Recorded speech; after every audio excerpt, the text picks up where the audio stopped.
Right now on Capitol Hill, lawmakers are looking to impeach President Biden, and they are interviewing a close friend of his son, Hunter, so-called sugar brother, Kevin Morris. He is talking, and he's not under subpoena. Investigators are very interested in seeing what Morris knows about Hunter's finances. So who is Kevin Morris? Well, he's a Hollywood attorney who first met Hunter Biden at a political fundraiser in 2019. He advised Hunter on a paternity and child support lawsuit in 2021. He helped Hunter financially, paying $2 million in back taxes for him.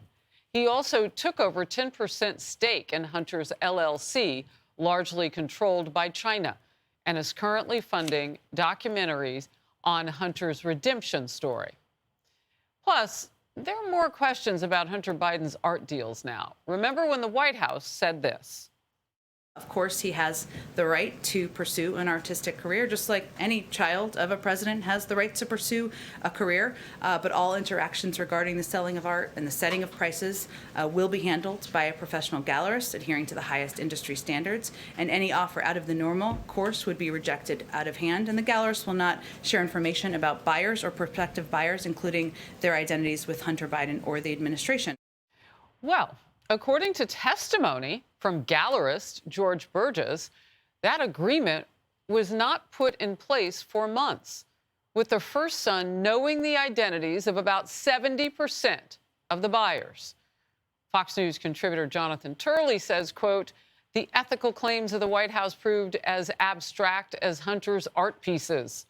And former deputy counsel, independent counsel Sol Weisenberg added, "Simply another example of the Biden family's leisurely approach to influence peddling."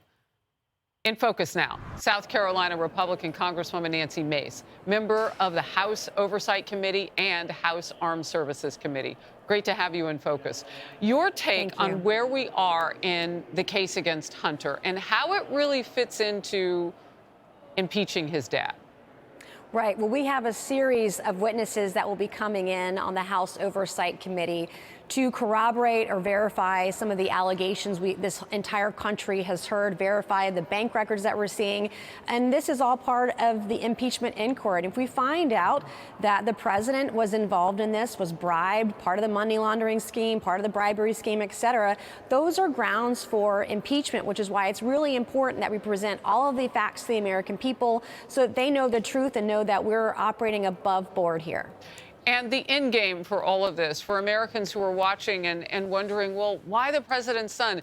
You laid out a little bit there. If the son is doing something untoward and illegal, using the father's name, that could make him, I mean, it brings in extortion, all sorts of things against the president, makes him vulnerable.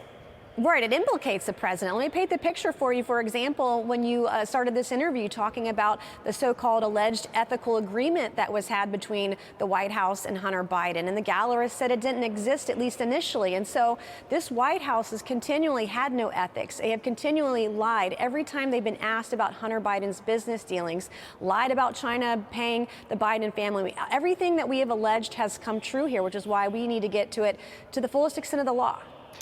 I want to move to this. The second U.S.-owned ship has now been attacked by Houthi terrorists. And it comes after the Biden administration said it redesignated the Iran-backed group as global terrorists. Critics are saying, including Congressman Pat Fallon of Texas, who was on with me yesterday, they're saying that this is just a slap on the wrist compared to the stronger classification as a foreign terrorist organization, which was the case under former President Trump. Republicans explain why here. Let's watch together. One of the first things that his administration did was say, oh, the Houthis, they're not that bad. We're going to play nice. And we're also going to play nice with Iran and see what happens. And now even they won't even designate them a foreign terrorist organization because this lesser designation allows them. I mean, the Houthis, after we're done bombing them, they could actually migrate into this country, which is absurd. So I would destroy every launch site the Houthis have. And I would absolutely destroy the militia that are attacking our troops. Somehow they have a love affair with Iran. Doesn't make any sense.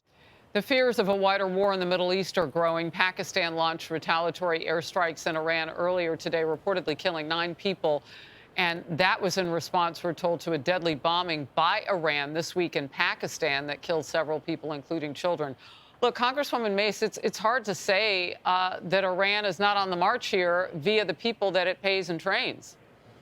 Right. And, you can't project strength on the world stage when there is weakness in the White House. This White House has empowered terrorism and terrorists around the globe. This White House has empowered our adversaries. It was this White House that tried to give a $6 billion cash gift to Iran not so long ago. And, under President Trump, no one dared to test his resolve. But under President Biden in the White House today, there's no resolve to test here, which is why we are so weak on the world stage, which is why this is happening. It never would have happened under the former president. Yeah, I remember how many days, really, you could count it by weeks, before we really started to respond in any substantive way to the attacks that have been going on across much of the Middle East region since October 17th.